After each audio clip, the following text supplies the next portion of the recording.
Good morning. We have a full schedule.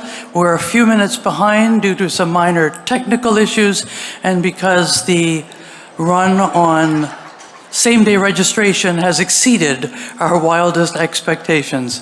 But welcome to everyone. I'm Dr. Jennifer Brash, chair of the conference committee, and on behalf of CSAM, the board of directors, and the conference committee, welcome. Welcome to the CSAM Scientific Conference 2024. This is our 35th annual conference, and it is exciting for us to be together.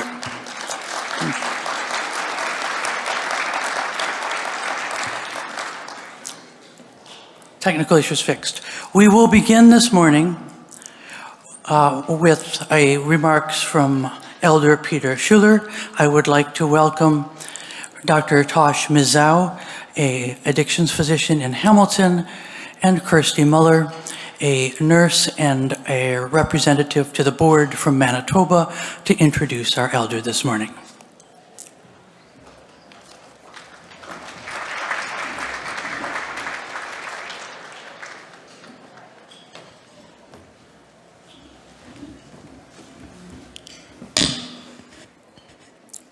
Good morning, everyone. Welcome to Hamilton, like Dr. Brash said, in the 2024 Canadian Society of Addictions Medicine Scientific Conference. My name is Kirsty Muller, and I am the Manitoba Regional Director for Manitoba for CSAM. On behalf of the Board of Directors, the Conference Committee, who has been working very hard to put this conference together for us, like Dr. Brash said, this conference is expected to have more than 500 attendees, so a huge thank you to Dr. Jen Brash and the whole Conference Committee for a successful week. As we gather here on Treaty 3 territory to begin our Canadian Society for Addiction Medicine Conference, it is with great honor that I invite Peter Schuler to open our gathering in a good way. Peter Schuler, a respected elder and knowledge keeper, brings with him the deep wisdom and compassion needed to ground us as we begin our work together this week. Through his guidance and traditional teachings, Peter has dedicated himself to uplifting communities and nurturing understanding, healing, and resilience. But before Peter begins, I'd like to take a moment this week to honor the monumental legacy of Justice Murray Sinclair, who left an indelible impact on the path to reconciliation in Canada. Justice Sinclair's work, especially through his leadership of the Truth and Reconciliation Committee, has helped illuminate the truths of our shared history and the steps required for meaningful healing.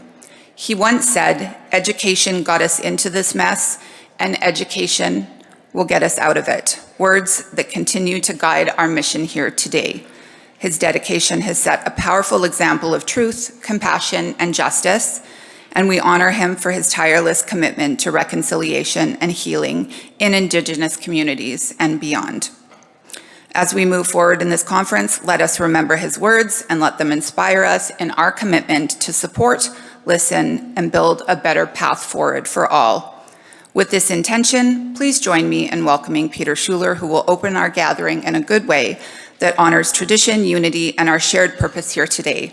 Elder Peter Schuler is a grandfather and elder of the Mississaugas of the Credit and a member of the, and I'm gonna butcher it, even though it's from Manitoba, Minwiwagan Midowin Lodge in Manitoba. An amateur writer and artist, Peter tries to pass on traditional Ojibwe teachings through storytelling and craft making. Since his retirement from construction work, he has taken these stories to elementary and high schools and works to educate the public in an effort to fight racism and promote understanding of First Nation history and culture. He is also currently co-teaches a course entitled First Nations in the Environment at the University of Waterloo. So please join me in welcoming Elder Peter Schuler. Miigwech.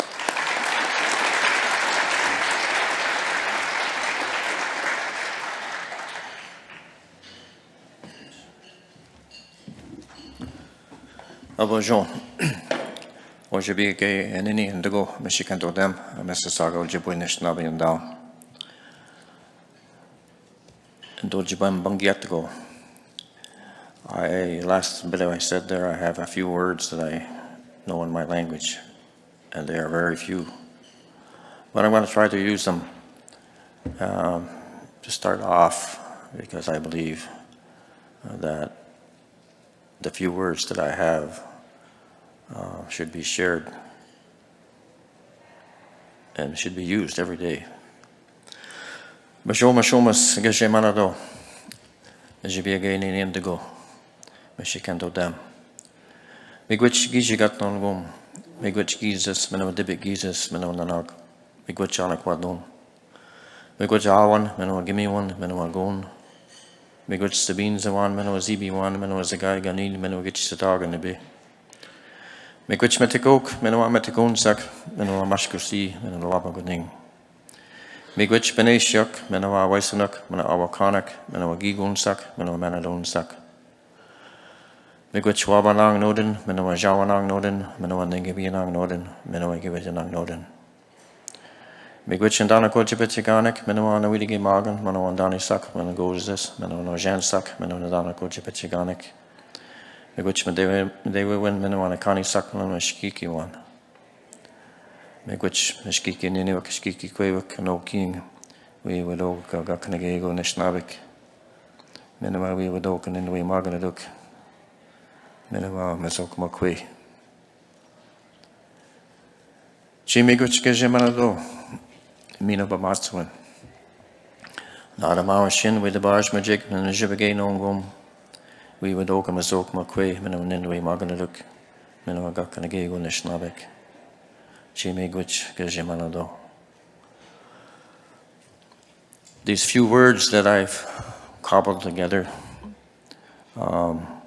if my ancestors were standing over there, they would say, "What is that old man trying to say? How come he sounds like a toddler? How come he can't speak?"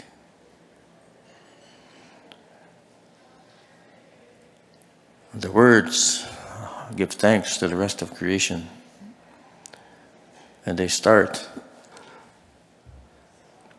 in the sky world, and they mention the stars and the sun and the moon, the clouds, the trees, the grass, the animals, the fish, the ones in the water. And eventually they come to the humans, because that is in the order that we were placed here. Everything else, all our other relatives were put here first. If we disappeared, our relatives would flourish.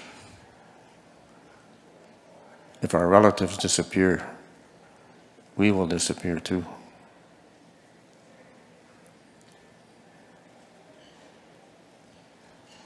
We don't think about that, because all we think about is human beings. And that's a pretty broad brush to be pasting out there, but the majority of us really don't think about the rest of creation. My ancestors didn't think that way. My ancestors understood their place.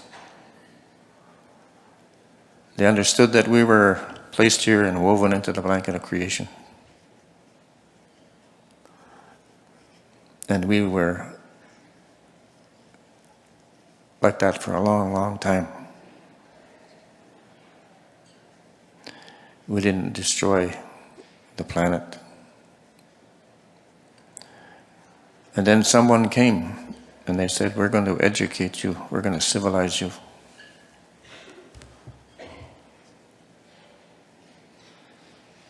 But they didn't do that. They uncivilized us. Because the ones who came here weren't civilized. Now hardly anyone is civilized. You can't call yourself civilized if you burn down your own house. We are burning down the planet. And I say we, because we're all doing that. The only civilized ones left might be in South America. I heard there's a few uncontacted people there. They're still living same way they were forever. And if no one bothered them, that would just keep on going. So we have this message. We need to be civilized. We need to re-civilize ourselves.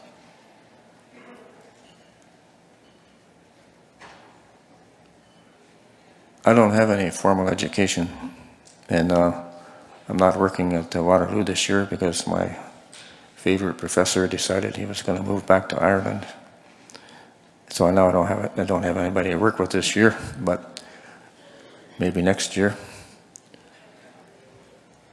But that was part of the message of our course, is that we need to reconnect to the rest of creation. That was the primary message that I tried to bring. So this conference, I believe, is about addictions. And as I look out here, I'm pretty sure everyone here is addicted. And I'm pretty sure most of the people here don't even know it, because they don't know what they're addicted to. And we are all infected with something. And our ancestors, they worked really hard to make sure we didn't get addicted.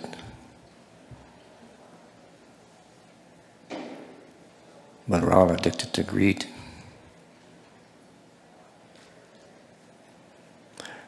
And I believe greed is the main driver of this mess we got.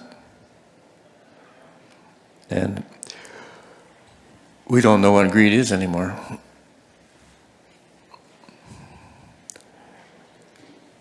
We say that person over there who has that 7,000 square foot house and 4 Cadillacs in the driveway, we say they're ambitious. We say they're smart. We say, oh, they worked really hard for that.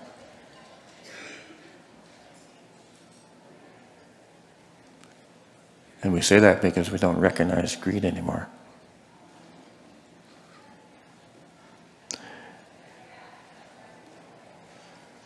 My ancestors considered greed to be a crime.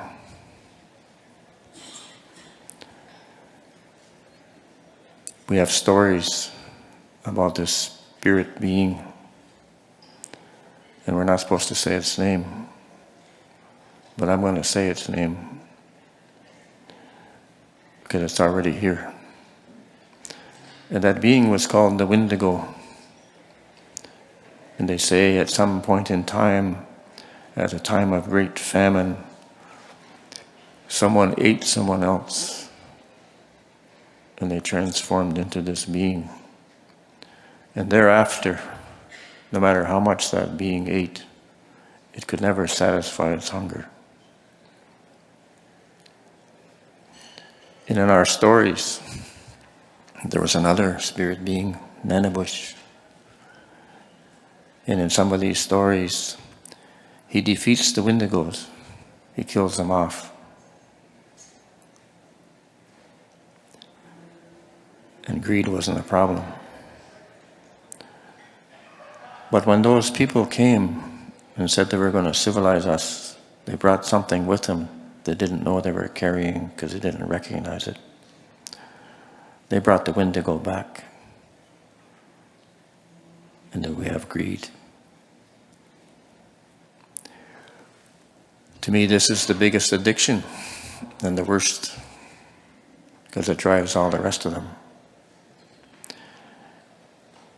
And I look at our indigenous communities. We have fallout from residential schools. We have fallout from 500 years or more of people trying to get rid of us. And from that comes the addictions.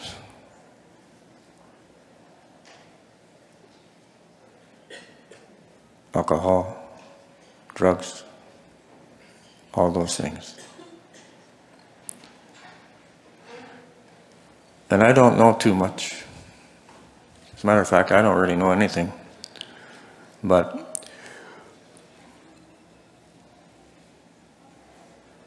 myself,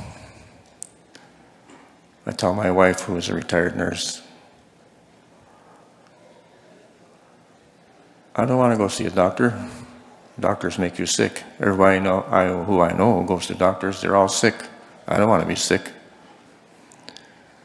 And my wife says, you know something? Your stubbornness is going to kill you. She said, I'm going to write on your tombstone, I should have went to the doctor. But this addiction problem that we have, it's not just Indigenous people. I see all kinds of people who are addicted to drugs. And I ask myself, how much did doctors, the medical field, contribute to the addictions? I went to the dentist, I got 2 teeth pulled out, and he hands me a prescription for opioids. He said, this will get rid of your pain. I never felt that. I know that it's going to hurt for 2 days, and after that, it's going to go away.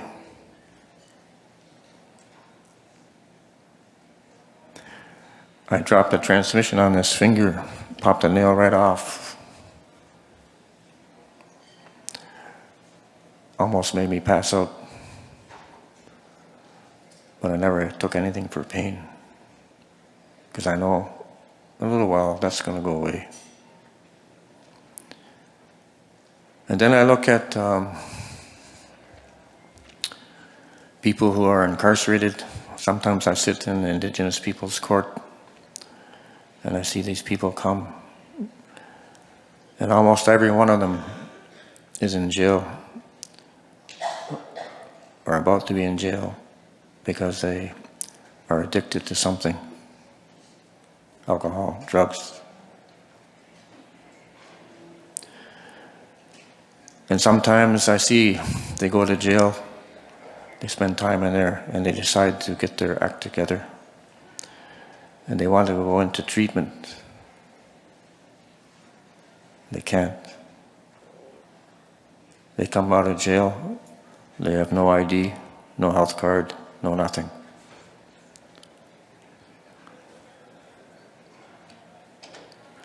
I know something about this. There comes a time in addiction that you want to get free of that. And you want to take action. And I say it's like a door opens up and you want to step through that door. But in the system and what I just described, the door gets slammed shut because they don't have this card, they don't have this, and they don't have that. And what I know about this is that sometimes that door will only ever open once. And that person is lost after that. You can't help them because the door is never going to open again. I conduct sweat lodge ceremony, and there are people who say, you have to be clean for 4 days before you can go in there. You can't have any alcohol, or you can't have any drugs for 4 days before you go in there. And I tell those people, when you go to your doctor because you're sick, does your doctor tell you you have to be healthy for 4 days before you can come and see me? Why would I stop someone from coming? They're trying to get through this door. Why am I going to slam it shut in their face?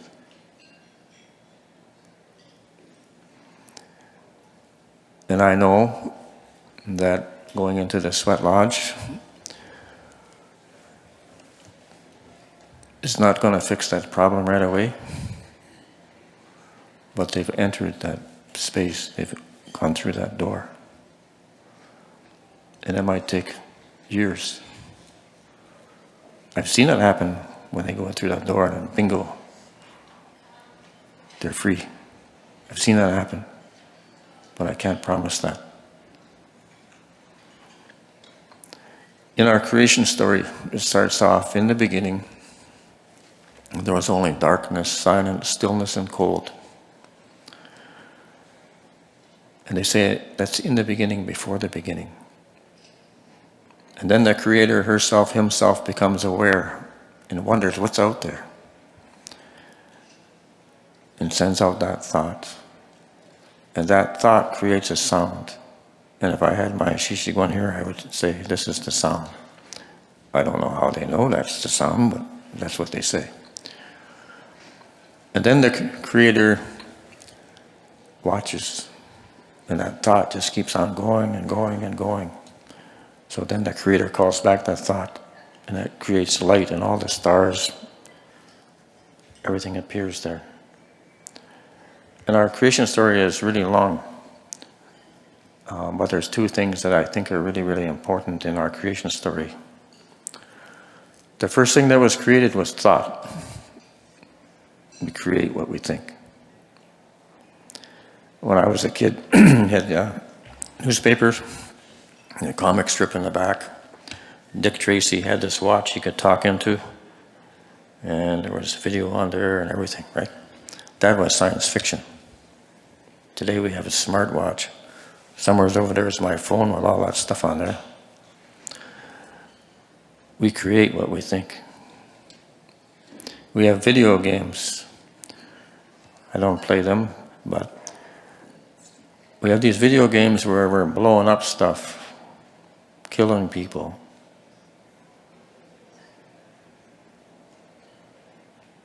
Grabbing things based on greed.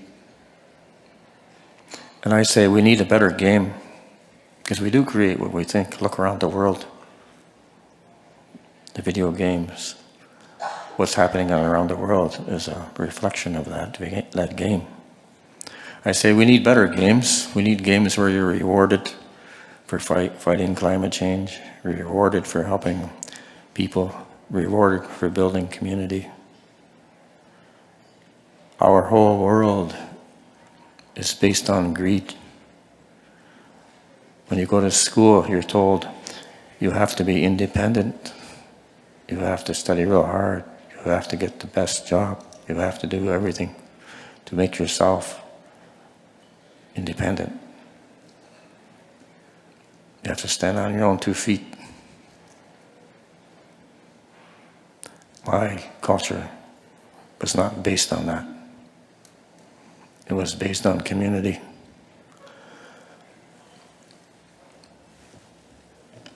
And I look at people and how we live. And most of the time we don't know our neighbors. We don't know anybody anymore.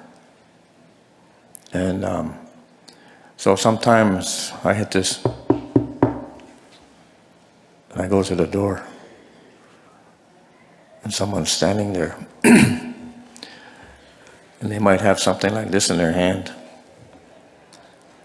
And they ask me, "Are you Peter?" "Yep." "I heard you can help me." And I have to try to help them. But anyway, see that guy right there? He's going to go like this. Because I'll tell you something. It's not a really big secret, but you guys don't know me, but my wife says I talk too much. So, miigwech. And, you know, what I described with the roadblocks in the way. We have these silos, and we don't get outside of our silo.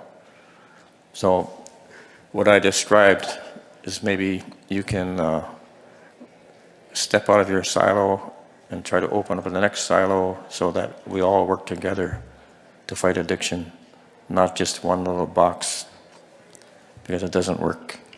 Miigwech.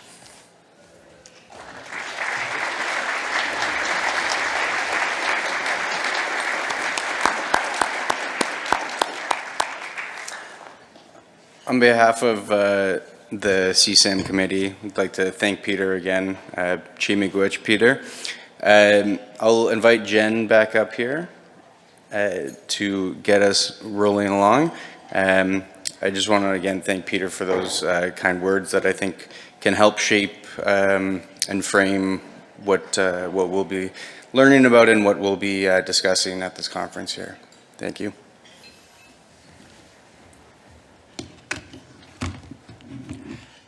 Thank you very much, Tosh. Oh, we're currently adjusting things because it's, okay, that's good. Back on track. You'll note that we run into a half-hour break, so if the session ends up going over a few minutes, we're just fine.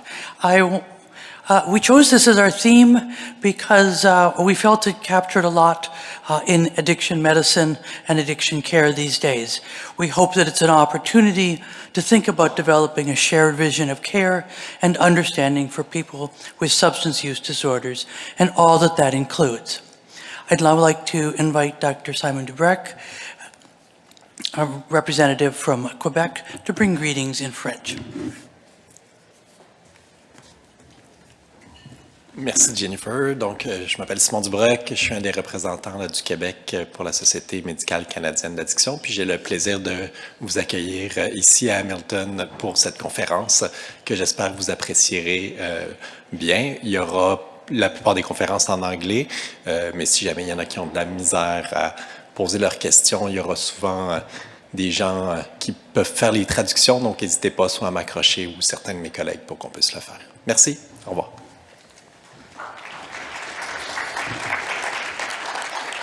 Thank you, Simon. There's a fair amount of housekeeping, but the critical things, here's our, wrong button, there we go. Our Wi-Fi password, and if you are posting on social media, we request that you use our hashtag for the conference. Everyone got that down? We invited the Honorable Yara Sachs, Federal Minister of Mental Health and Addictions and Associate Minister of Health, to give remarks today. She was not available, but she did send a video. I request your attention as she brings us greetings. It's 4 minutes.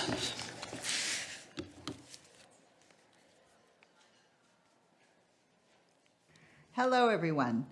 I'm Yara Sachs, Canada's Minister of Mental Health and Addictions and Associate Minister of Health.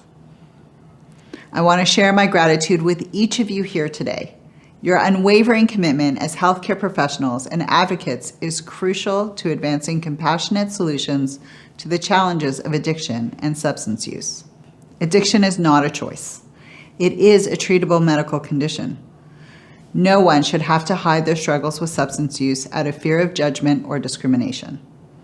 This is why our work together is so critical. Through our collective efforts, we can create a comprehensive approach that meets the moment, but also works to build a more compassionate and effective system of support. Too many Canadians have lost their lives to the overdose crisis, impacting families, friends, and communities. As Minister of Mental Health and Addictions, addressing this public health crisis and reducing the suffering and loss is my priority. Tackling this crisis requires a holistic approach that integrates prevention, harm reduction, treatment, and recovery. We are committed to working with all partners to break down barriers so that individuals can access a full range of services whenever and wherever they need them. We are dedicated to strengthening our healthcare system by collaborating with the provinces and territories to ensure they have the capacity to support individuals affected by substance use.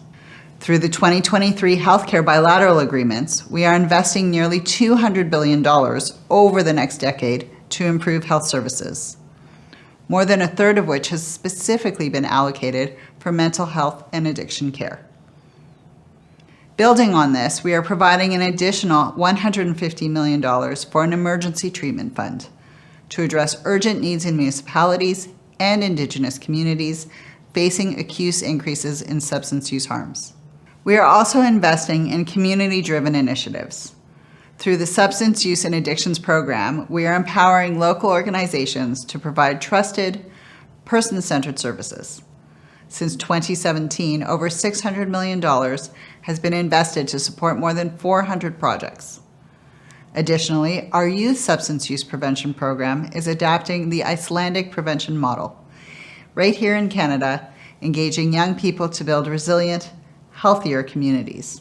Shaping a healthier future is a shared responsibility, and we remain committed to working with all of you to save lives, reduce stigma, and create a society where people get the support that they need.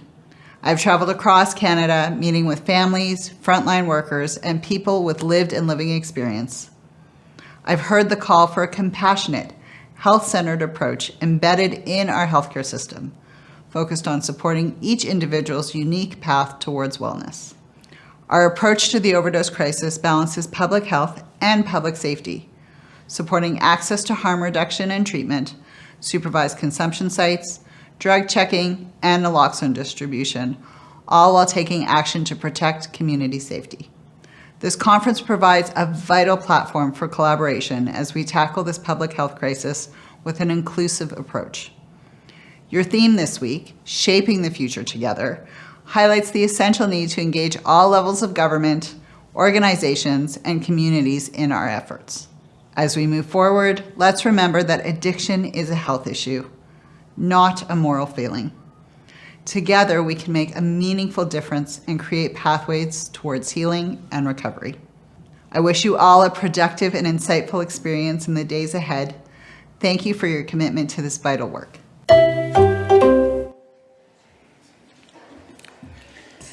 Thank you.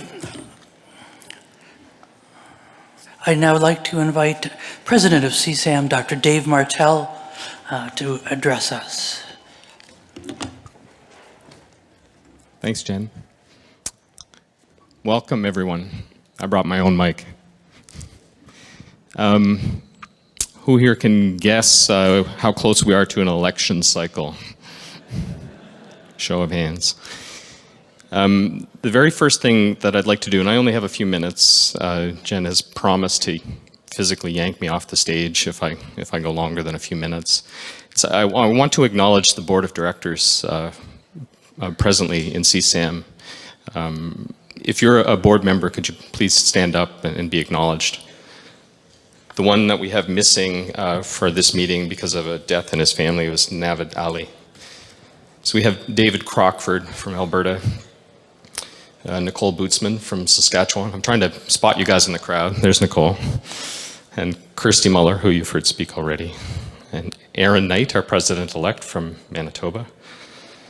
Brooke Knoftel from Ontario. There's Brooke. Hey, Brooke, fellow Blue Noser. Who here is from Nova Scotia? Fantastic. Jen Brash, our past president. Sharon Koivu, where are you, Sharon? Simone, right here in the front. Martin Potter from Quebec.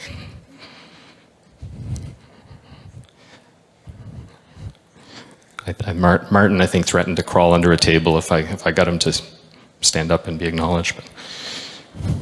But, Matt Lamont from Newfoundland, now New Brunswick.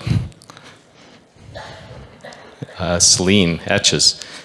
Celine is abandoning us in another few hours of the day. She's going to go see some singer, Tyler Smith or something. I don't know who it is. And one of our newest board members, Mira Grover. Mira, are you in the room? Thank you so much. There you are, way in the back.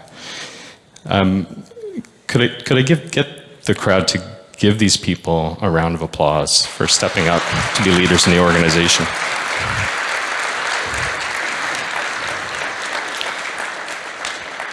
Thank you. Last year I gave a very passionate opening. It was quite emotional for me, trying to bridge some divides in the community. And I think I've made it some of the mandate of my presidency to try to bring connection to people who don't easily connect to each other. And I'm still working at that. And I think we've made some really good progress. Ultimately, we're a family of addiction medicine providers and researchers. And the only way we're going to push these agendas, I'm just noticing the beautiful picture that we took yesterday, thank you, is to do it together. So fighting divisiveness is still part of my mission. One of the things that I left the crowd with last year was that I wanted to connect with as many people as possible. And I wanted people to not feel alone at the conference if they were coming for the first time. I invited people, if they didn't have anybody to sit with me. And then it dawned on me that I don't sit long enough for anybody to come up and sit next to me. So for this conference, if you are bored or you have nobody to talk to or nobody to connect with and you want to connect with me, I'd suggest to walk with me. We'll walk together. That's it for me. Thank you so much, and have a great conference. I hope to meet each and every one of you. Thank you.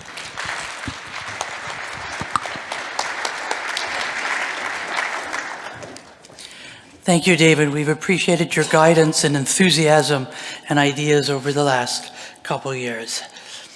As your time as president draws to a close, I would like to take a moment to thank our sponsors for supporting the conference with unrestricted educational grants, and also to our exhibitors. Both the sponsors and exhibitors have tables in the back room. I invite you to visit the tables and learn from them. They have services, products, activities that are relevant to our work and contribute to what we do. And please take a moment to speak with them. We are grateful for their contributions. We would not normally deliver the Lifetime Achievement Award today. We would normally give this award on Saturday. However, our recipient is going to be on a plane headed south by then. So I'd like to take a moment to recognize someone who has made huge contributions to the field of addiction medicine over the course of his career. Dr. Brian Rush is an emeritus scientist with the Institute for Mental Health Policy Research at the Center for Addiction and Mental Health. He obtained his PhD in epidemiology and biostatistics from the University of Western Ontario in 1987 and worked for 47 years as a health services researcher with the Center with CAMH and previously the Addiction Research Foundation. Brian is a professor in the Dalla Lana School of Public Health Department and the Institute of Health Policy, Management and Evaluation, both in the Department of Public Health Sciences at the University of Toronto. And he's a senior scientist with the Homeward Research Institute.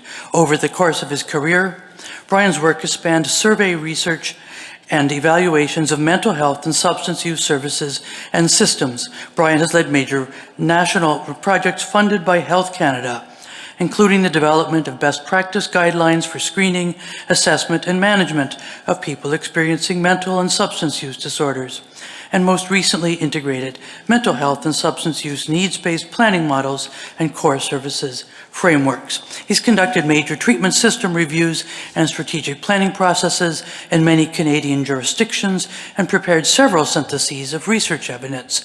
These include concurrent disorders, withdrawal management, collaborative care, rapid access services, and lots more. He's in many ways is woven into the fabric of addiction medicine in Canada. I'm sure you've used resources that he has written or contributed to, and his research has touched as many aspects of addiction care and understanding in Canada over the past decades. It is an honor to present the Lifetime Achievement Award for 2024 to Dr. Rush.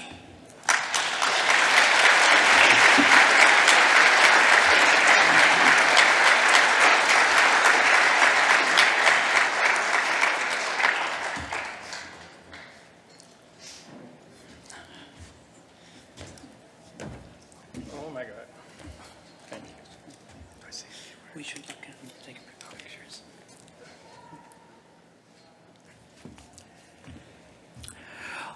Normally, the Lifetime Achievement Award recipient would speak at this time, but due to the scheduling, he will be giving an invited presentation after the posters this afternoon, and I hope you will consider attending as he talks about his work that he has contributed. We are grateful for his many contributions to addictions in Canada. I'm so honored by the award. I'm also able to attend my own wake this afternoon, and I'd invite you to come and listen to my life story. Thank you.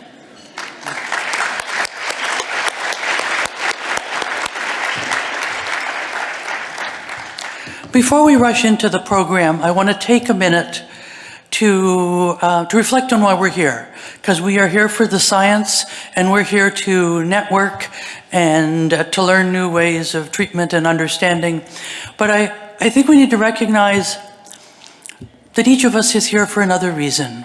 All of us have been touched by addiction, at least I presume all of us have, that we have suffered losses, we've watched loved ones, friends, colleagues struggle, hopefully to overcome addiction. We have seen people who have overcome addiction and return to engaging in our community, but many of us have lost friends, family, colleagues to addiction. And I think we need to acknowledge and recognize the, I don't want to say non-scientific word, that's not quite the right word, the many reasons that we work in this field and why we are gathered here today. And I wanted to do that. And I began, as we were putting the conference together, I wondered, how could we acknowledge that? How could we recognize that? And over several weeks, we will spare you the details, we came up with the idea of a co-created art installation. You will see on the screen and over on the side that we have a large background, spring background. And you will find on the trays on your table, butterflies. Butterflies that I invite you to, I'm going to say mark, write, decorate in some way in order to be part of our art installation. You will find little white butterflies. They are attached to large index cards with a removable glue dot. We sourced those. And we did that because the butterflies are small, and perhaps you want to write a letter or a reflection across the whole page and then peel off the butterfly and apply it to the yellow board at the back. Or perhaps you have more to say than fits on a little butterfly, or you want something different. The large colored butterflies, we don't have them yet, but we will have adhesive dots, and they are to go on the flowers that surround the exhibit. We'll also have a little container if you just want to let us attach your butterflies. And I ask all of you to contribute. For every white butterfly, we will be making a donation to a charitable organization in the area that contributes, that works with people with addiction. I've asked our Saturday speaker, Tom Wilson, to choose the charity that CSAM will make a donation to.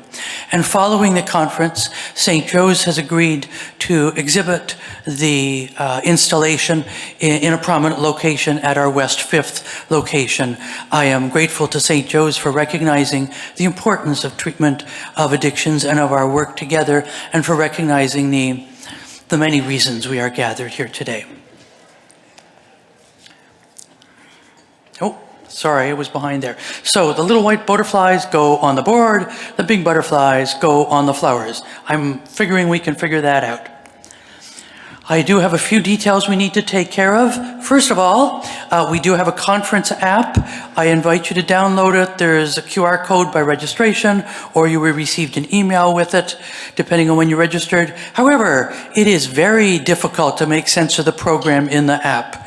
I blame the app, not us, but we recognize that. There are a number of printed programs, and there are big posters, or relatively big posters, with the programs printed outside, because after the plenaries we have 5 concurrent sessions running, and at times we have 6. I will let you know that I will say that the program within the app is useful if you want to find a topic or a particular speaker, or look up the program. The printed program does not have the speakers, so you can look up a title in the app and figure out who's speaking and read the abstract there. In addition, on the program in the app, along the bottom, there's a little button that says Filter. If you click on that, you will find a whole list of subspecialty topics, and if you click on one of those, it will pull all the abstracts related to that topic. So opioid use disorder, or alcohol use disorder, or hospital-based care, something like that. So that is one way to find sessions that may be of particular interest to you. There is an evaluation for each session. Those are helpful to the speakers and would be useful for us. I will say within the program, you will find invited speakers. Those are obvious. Workshops, obvious. Symposia are obvious. We also have something called topic sessions. And if you have not been at a conference, one of my conferences or the conference I've been involved in, you may be less familiar with those. Those bring together abstracts submitted for brief presentations that are on a similar topic.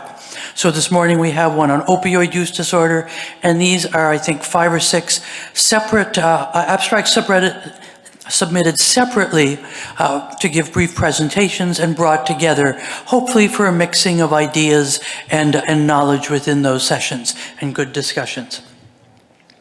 I will point out that all of the conference concurrent rooms are on this level, except for Albion ABC. That's down on level 2. Everything else pretty much is up here. And with that, it is time to move into our keynote presentation. Let me find the notes. And I am delighted to welcome Dr. McKillop. Dr. McKillop holds the Peter Boris Chair in Addictions Research and a Canada Research Chair in Translational Addiction Research. He directs both the Peter Boris Centre for Addictions Research and the DeGroote Centre for Medicinal Cannabis Research at McMaster University and St. Joseph's Healthcare, Hamilton.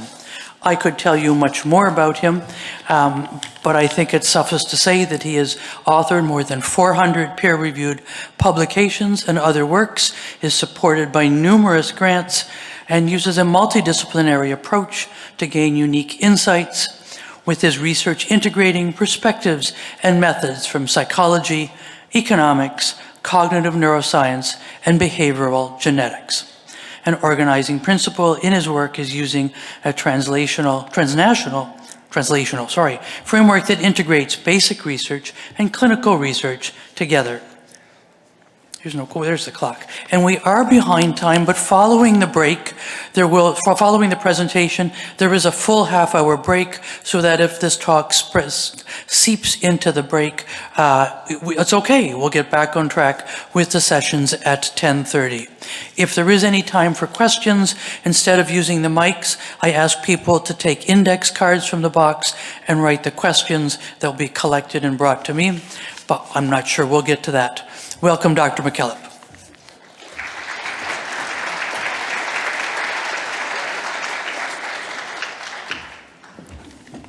All right, thank you so much. It's great to be here. I really want to start by thanking the organizers for inviting me to give this keynote.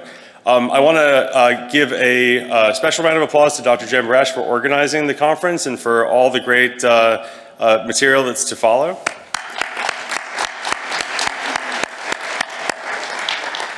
And I really appreciated the earlier remarks by our elder who spoke, and was delighted to see Brian Rush, a longtime collaborator, recognized for his many contributions to the field. Today, I hope to tell you a bit about my research program, focusing on a translational approach to addiction. Let me just make sure that, yep, everything's moving forward. I will say these are my disclosures. I do receive grant funding from a variety of different federal agencies. I don't have any conflicts of interest. And before I get started, I do want to acknowledge a number of people, obviously the funders of my work. But more important than the funding I receive is really the opportunity to work with an amazing group of people. And I'm going to share research today with a number of collaborators who I've had the privilege of working with over many years now. Dr. Larry Sweet at the University of Georgia, Dr. Michael Amlong at the University of Kansas, Dr. Jim Murphy at the University of Memphis, and Dr. John Kelly at Harvard Medical School. The work I'll present will be grants that we had as multiple PIs or co-PIs and are really collaborative enterprises. The other people I really want to emphasize are the trainees or staff who are essential for moving this work forward. Alba Gonzalez-Raz and Victor Martinez-Laredo were postdocs from Spain who came and were undeterred by the pandemic to come to Canada and work while isolating to do meta-analyses in my lab. Carly McIntyre-Wood and Kyla Belisario are essential biostatisticians at the Peter Boris Center and should receive huge kudos for their contributions. And Emily Levitt and Brian Bird were predoctoral trainees and a postdoctoral fellow who also were critical. And the last group I'd like to recognize is the whole group at the Peter Boris Center for Addictions Research who constitute a really amazing team and allow us to do what I think is exciting and important work in this area. So here's the broad strokes of what I'm going to talk about today. Many of you are probably familiar with the anxiety dream where you give a presentation naked. I'm wearing clothes, that's the good news. A variant on that nightmare is when you give a talk and you were given what you thought was 90 minutes, but it turns out to be less than 30 minutes. So I have a lot of slides, and I also suffer from a condition in which I over-present the data, so I'm going to try to keep things big picture and move pretty quickly. But the goal here is to really talk about trying to connect the dots across the field and really try to create a translational pipeline in which basic behavioral science and cognitive neuroscience can ultimately have impact in terms of addiction care. So I'm going to start with a couple of slides on public health significance and then really zero in on some research findings from my lab that focus on behavioral research, recent neuroscience research, and clinical applications. So I don't think that I'm going to surprise anyone in this room in terms of just the sheer scope of the public health challenges around substance use disorders and addiction in Canada. These are the most common conditions in psychiatry, and the consequences from addiction reverberate across our healthcare system in internal medicine, in primary care, in geriatrics, in pediatrics. These are extremely common conditions.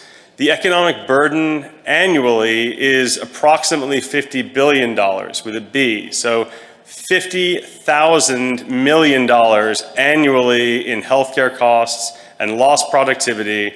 And that really is just a way of quantifying the enormous burden to people, families, communities, and our society. It's a way of putting a number on it, but the reality is the tolls are much, much higher. And the numbers that I often come back to when it comes to the real public health significance is the ongoing overdose crisis in which more than 8,000 Canadians are dying annually of overdose, and that also is just one way of quantifying the incredible scope of morbidity and mortality that substance use disorders impose on our society. So my lab really tries to address addiction in a principled and methodologically rigorous way by focusing on 4 pillars of research that are connected to one another in a translational framework. I'm a psychologist by background, and so at the heart of my research program is doing psychological research that focuses on high experimental rigor and using behavioral science to understand the traits and states, the psychological processes, the neurocognitive processes that give rise to addiction. We then try to unpack those psychological phenomena using brain imaging, typically structural and functional magnetic resonance imaging, but increasingly now using EEG also. But we really try to understand where does addiction live in the brain by dismantling the psychology of addiction. Likewise, we try to take our psychological paradigms and constructs and apply them directly to clinical practice in terms of improving diagnosis, improving prognostic planning, and improving treatment planning. I'm a psychologist, an experimental psychologist, and a clinical psychologist by background. So to me, all of the work we do in terms of our basic behavioral science and cognitive neuroscience has to have a long view for how we ultimately improve the treatment of addiction.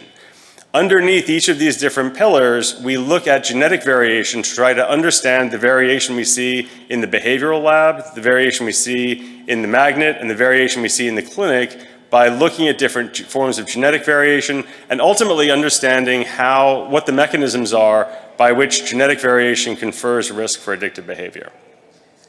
The other way I really want to emphasize the approach that I take in my lab is thinking of these things as really operating at different levels of analysis, that we can think of addiction as being fundamentally a brain disorder, although not only a brain disorder, because fundamentally brains give rise to psychological states which are influenced by social factors like social networks, and ultimately are part of the larger societal framework. So each of these different levels of analysis have to interact together in a way that makes sense to have a fulsome, holistic perspective on addiction. To give you a sense of what my research program looks like, these are some of the paradigms we use in terms of the behavioral science. So this is our bar laboratory at St. Joseph's Healthcare Hamilton, where we can do alcohol administrations, alcohol cue reactivity paradigms. We can investigate how, for example, different medications alter the effects of alcohol. There is a tour of the Peter Boris Center tomorrow. If anybody's interested in seeing this and our other laboratory facilities, I encourage you to come. That's at 3 o'clock.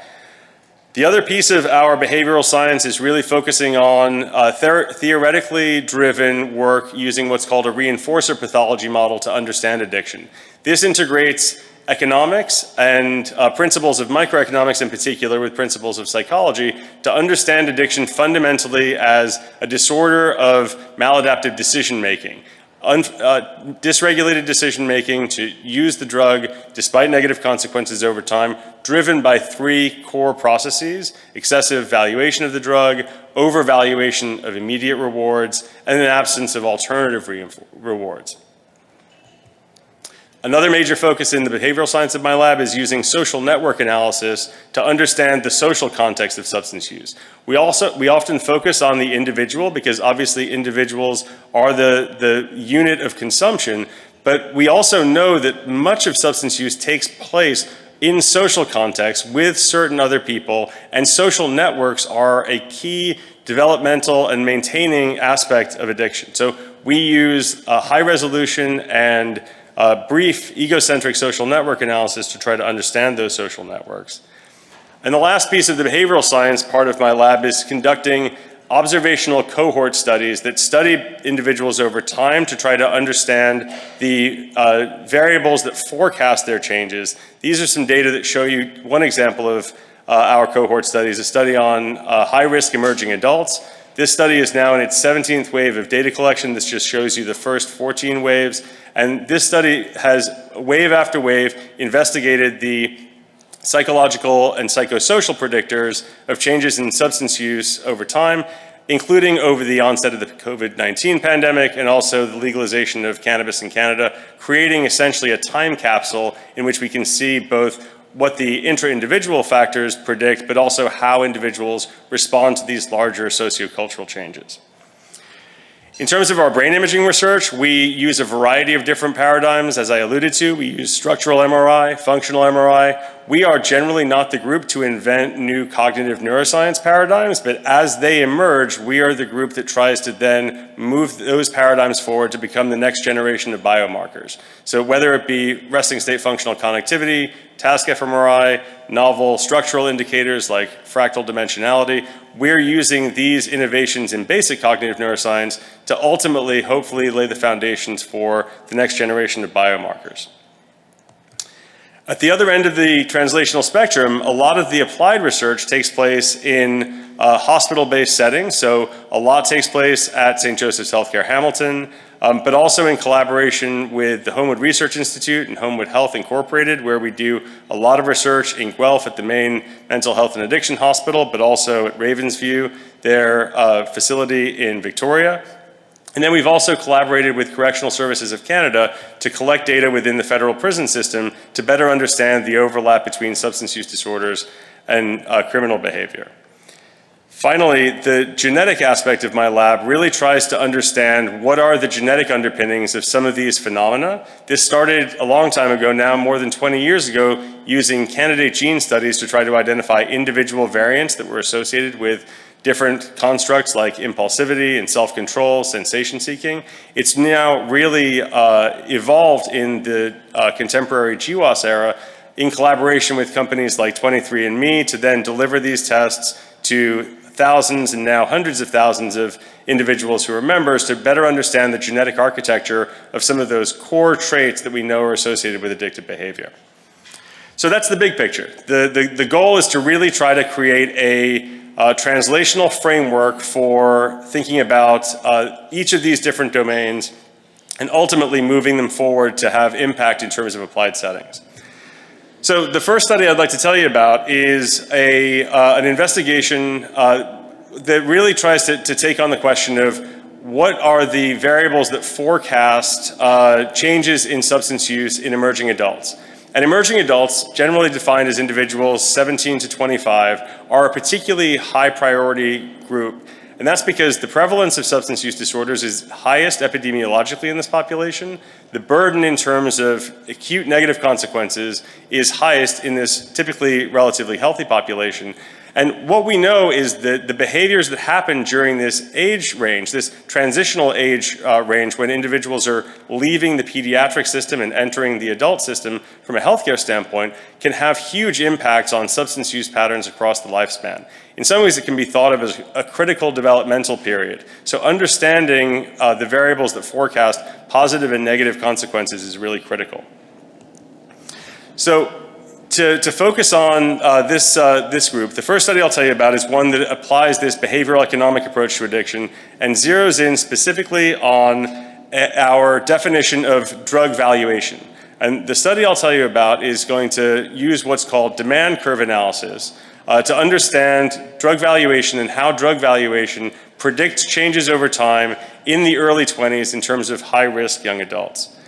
What I mean by demand curve analysis is illustrated here. This is a microeconomic demand curve. Any of you who maybe majored or minored in economics as undergraduates might recognize this. It basically plots the consumption of a commodity relative to its cost. And what this allows us to do is to quantify very precisely how much an individual values a drug, how much they value alcohol, how much they value cannabis, how much they value opioids or other drugs. And it allows us to generate multiple indicators of value, and it also allows us to model the elasticity of demand, or how sensitive an individual is to the consequences from consumption.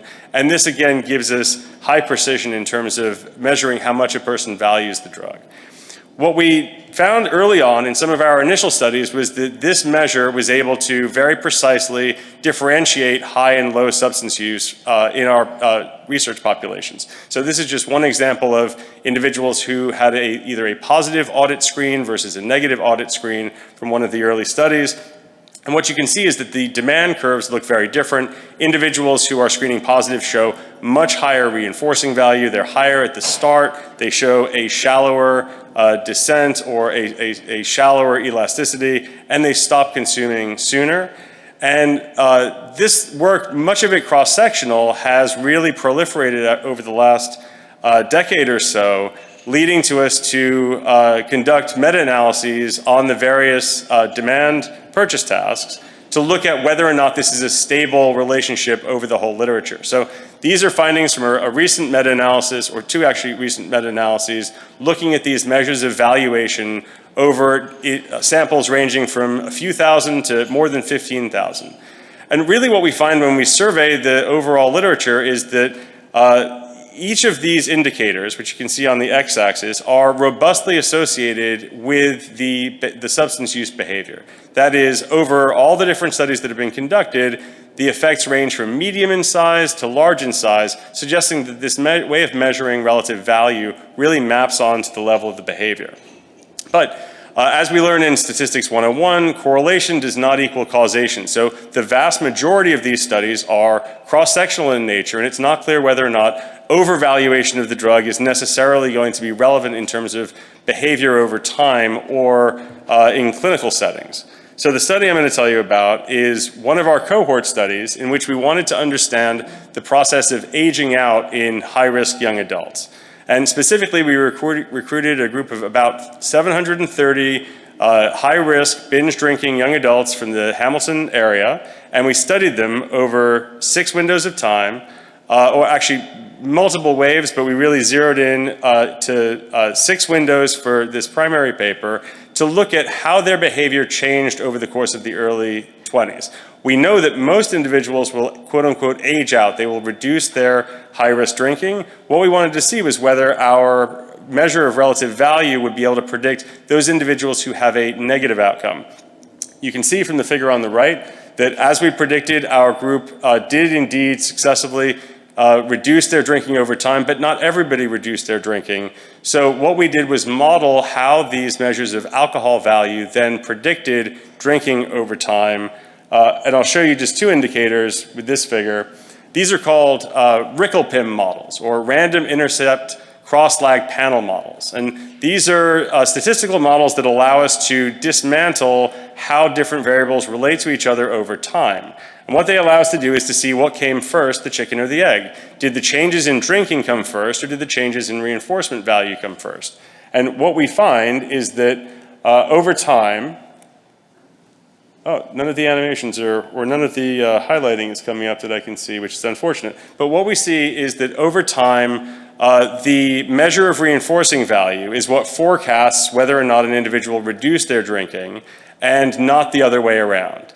So what we see is that this is an indicator, this is a malleable indicator that forecasts whether or not an individual will successfully be able to change their drinking. And so fundamentally, the take-home message in this study, and now more that are emerging, is these experimental measures, originally derived from economics, are giving us new indicators to identify individuals who are at risk for more developmentally persistent problematic drinking among among emerging adults. The second study I'd like to tell you about is one that then goes even deeper into what's happening in the brain when people are making these decisions. So these paradigms require people to make cost-benefit decisions about their preferences for alcohol versus money, and we then were able to use that paradigm to create an fMRI, or a functional magnetic resonance imaging paradigm, to see what regions of the brain are active when people are making cost-benefit judgments about alcohol. And the way we do this is by looking at the demand curve in a slightly different way. What I showed you before was a demand curve in which we can get single individual points of value and then use those to measure changes over time. Here what we do is we look at the different phases of the demand curve, the highest phase, the inelastic phase, and we think of that as basically a go decision. I'll consume as much as I want. We look at the elastic phase where people are being where consumption is being suppressed by the cost of drinking. We view the elastic phase as a kind of ambivalent phase when people are conflicted. And then when people stop drinking, when the costs get too high, we view that suppressed phase as the red light metaphorically, when people will no longer consume at that level of consumption. And some years back, we were able to validate this paradigm originally in the scanner to see, can we even measure these kinds of cost-benefit decisions about substance use at all? And what we found was that we did get very orderly data. Individuals show a high inelastic phase in the scanner. They show a sloping elastic phase of the demand curve. And then they show a period of suppression where the costs of drinking outweigh the benefits. And what we see is that specific nodes in the central executive network, the salience network, and the default mode network are all implicated during these choices. What we didn't know was how this related to whether or not an individual was addicted to alcohol, or the extent to which they had an alcohol use disorder. So our most recent study has, and this just lays out the methods, it's a case control study in which we recruited individuals who were diagnosed with alcohol use disorder and a demographically matched control group from the community. And then we had those individuals come in, do a functional magnetic resonance imaging scan, do our value paradigm in the scanner. For the control participants, that was the end of the study. For the AUD positive participants, everybody received a brief intervention, and we then used the brain imaging data not only to look at the differences, but also to predict who responded to our brief intervention using motivational interviewing. Just to sort of highlight some of the methods, I'll just highlight, again, the highlighting doesn't really jump out, but if the table here really illustrates that the demographics were identical between the two groups. as per our design, but the drinking patterns were extremely different. So our AUD positive group was drinking 35 drinks a week, our control group was drinking 6 drinks a week. Those are illustrated, so we really were able to kind of bring into sharp relief the drinking differences. And then in terms of the actual performance in the scanner, what we found was that as we predicted, the individuals who were AUD positive showed much higher alcohol valuation. You can see across the demand curve, there's much higher at the inelastic phase, much higher at the elastic phase, and statistically higher during the suppressed phase. And our indicators that I showed you before all were elevated in the ways that we expected. So where in the brain were there differences that determined these value preferences between the addicted group and the non-addicted group? So what we found was that it wasn't as simple as you might think in terms of a handful of regions or a single region. There were actually more than 24 regions that differentiated our AUD positive group from our control group. But the ones that jumped out in particular were the right lingual gyrus and the left lingual gyrus, the right inferior frontal gyrus, the anterior insula, again bilaterally on both sides of the brain, and then a region of, that was right at the intersection of the anterior insula and the inferior frontal gyrus. So the anterior insula is a key node in the salience network and has been implicated in cravings in a number of previous studies, and the inferior frontal gyrus is critical for inhibitory control. So number one, we see substantial differences in these regions, and evidence that what's happening when these choices are being made seems to be based on differences in A, inhibitory control, and B, the salience or the visceral motivational value of the drug, in this case alcohol. What we also found was that when we looked more closely at the activation in the brain and looked at diagnostic status, we found that 3 of the regions actually operated at the level of diagnostic tests. That is, they exceeded the cutoffs using receiver operating curve characteristics and were able to discriminate the AUD positive participants from the controls at the level of a novel biomarker. Now, obviously this is early, but it shows the level of clinical significance of these differences.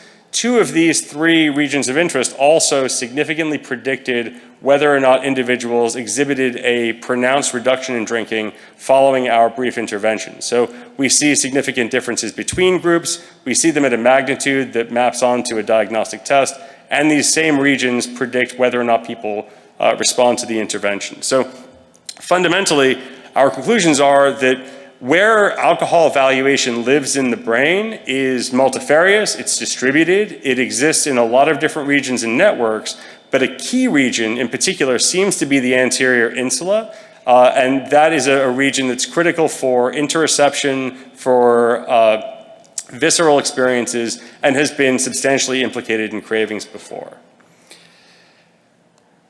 So I'm going to stop there just because we are just about out of time.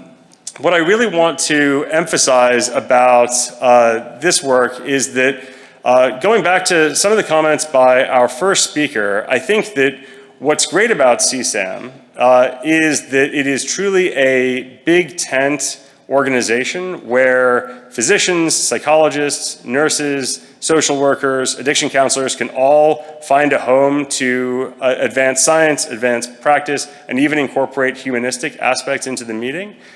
And given that big tent, we all come with different disciplinary perspectives, and too often there is siloing that happens between different areas of our field. There's siloing by discipline, there's siloing by clinical practice versus behavioral science versus more basic science.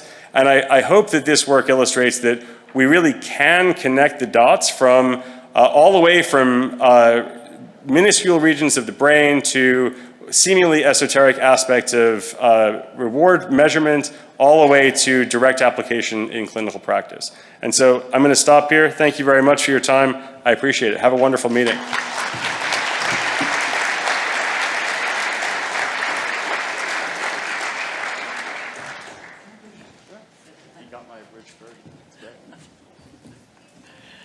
Thank you. Do people have questions? Put them on index cards. We will go till 10 o'clock, so we do have time for a couple of questions. Thanks, James, for I'm going to say a whirlwind tour of your lab. It is just really cool how many threads of science you bring together and how many different ideas. It's really exciting. Well, where's the lab going next? So some of the work that I didn't present that's really exciting, in my opinion, is we're really currently investing in a major neuromodulation initiative. Some of the most exciting clinical applications in the field now are using either transcranial direct current stimulation or transcranial magnetic stimulation. And we're seeing fantastic results using deep RTMS for cannabis use disorder at present. We've used it also for other psychiatric conditions like depression in seniors. And so hopefully in the future, I can present some updates on that work. Anyone who's interested in seeing our TMS lab at the Peterborough Center, please do come to our tour tomorrow. And then that is tomorrow. So come on Friday. And then the other direction that I think may be of interest is that we're also increasingly thinking about the effects of substance use on lung health and the overlap between addiction medicine and addiction psychiatry and also respirology, because so many of the substances that individuals use are ultimately consumed via the lung, and we sometimes underappreciate the lung harms that come with them. We have one question that we'll take before I have a few more announcements in the break. How can your research or research be nestled within historical societal structures? For example, historical traumas predicting behavioral or epigenetic changes. That's a great question. I think that what I like to think about this research approach is that it's flexible enough to incorporate a variety of different environmental, historical, developmental considerations. And so, for example, I can't speak directly to historical traumas, but I can say that we've done a number of studies looking at, for example, adverse childhood experiences and how early life stress and adversity in youth and earlier really changes individuals' self-regulatory capacity, their emotional regulatory capacity, their orientation to substances, and indeed their reward value of substances. And so to me, those kinds of factors can be woven in. It's really a matter of measurement and deliberately being able to design the study that incorporates both things like historical trauma and these other ways of thinking about more proximal antecedents of substance use. We've had several questions. We'll take one more, and then I'm sure James will stick around a bit. Have you done any studies re the use of repetitive transcranial magnetic stimulation in OUD, AUD, and stimulant use disorder? If so, what are the findings? So we are just beginning this line of work. We're midway through a pilot trial of deep RTMS for cannabis use disorder. I'm also one of the study clinicians delivering the psychotherapy that goes along with the deep TMS, so I can give you a kind of boots on the ground perspective. We are seeing remarkable results so far. Patients are experiencing radical decreases in cravings. They're experiencing withdrawal, as would be expected, but attenuated withdrawal in light of how heavy the cannabis use is. The field is really burgeoning in this area with novel techniques like theta burst stimulation and novel devices like deep TMS as delivered by the BrainsWay device. No conflicts of interest, I would say. We are users of the device. We don't promote it or have any kind of commercial relationship. And so I think that really, in addition to psychotherapy and pharmacotherapy, we're seeing another modality really come into viability. Deep TMS is Health Canada approved for tobacco use disorder.